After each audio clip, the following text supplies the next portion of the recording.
Social media کی اس وسیع دنیا میں جہاں آپ کو کچھ کام کی باتیں ملیں گی، وہیں آپ کو انواع و اقسام کی خرافات کا بھی سامنا کرنا پڑے گا۔ یہاں آپ کو کبھی کوئی بلی کسی ویڈیو میں نماز پڑھتی نظر آئے گی، کبھی کوئی پرندہ سجدہ کرتا دکھائی دے گا، کبھی خانہ کعبہ کے اوپر ایک فرشتہ نمودار ہوگا جو خود بیت اللہ میں کسی کو دکھائی نہیں دے گا مگر ہم فیس بکی مسلمانوں کو نظر آئے گا۔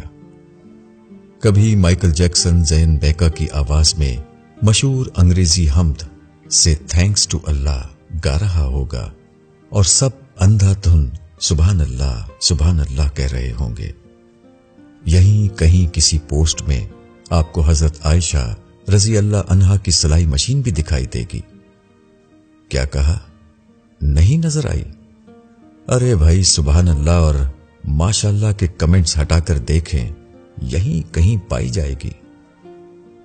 فیس بک کی دنیا میں ہی کبھی کسی دیوار یا صفحے کی کھدائی کریں تو یہ بات بھی آپ کے علم میں آئے گی کہ مشہور خلاباز نیل آرمسٹرانگ جب چاند پر گئے تو انہیں وہاں صرف ایک آواز سنائی دی جو کہ اذان کی آواز تھی، اور انہوں نے چاند سے واپسی پر فی الفور اسلام قبول کر لیا۔ اب اس تفصیل میں کون جائے کہ چاند پر فضا یعنی ایٹماسفیئر زمین جیسا نہیں اور وہاں آواز سنائی نہیں دیتی، نہ ہی کوئی اس تحقیق میں پڑے گا کہ اس امریکی خلاباز کے چاند پر جانے اور نہ جانے کے بارے میں بھی دو رائے ہیں۔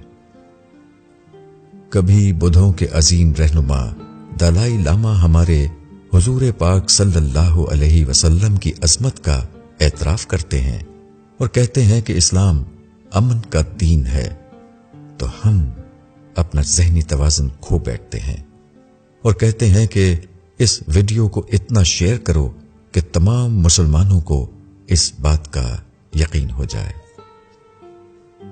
کوئی مجھے بتائے کہ ہمارے عقیدے اس قدر کمزور ہیں کہ ہمیں محمد صلی اللہ علیہ وسلم کی ذات اقدس کی عظمت کی گواہی ان غیر مسلموں سے لینی پڑے گی۔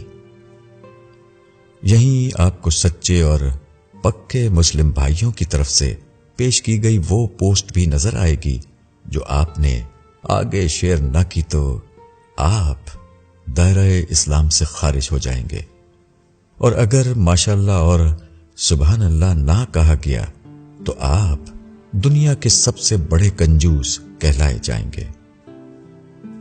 اللہ کے بندوں، کچھ تو زور اپنے ذہن پہ بھی ڈالا کرو کہ اسے زنگ نہ لگ جائے۔ اس بات سے کسے انکار ہے کہ اللہ کی ہر مخلوق چرند پرند اس کی حمد میں مصروف ہیں، مگر ان کا طریقہ ہم سے مختلف ہے۔ نماز ہم پر فرض ہے، نہ کہ ان بلیوں پر جنہیں مسلمان بنانے کی تگ و دو میں آپ لگے ہیں۔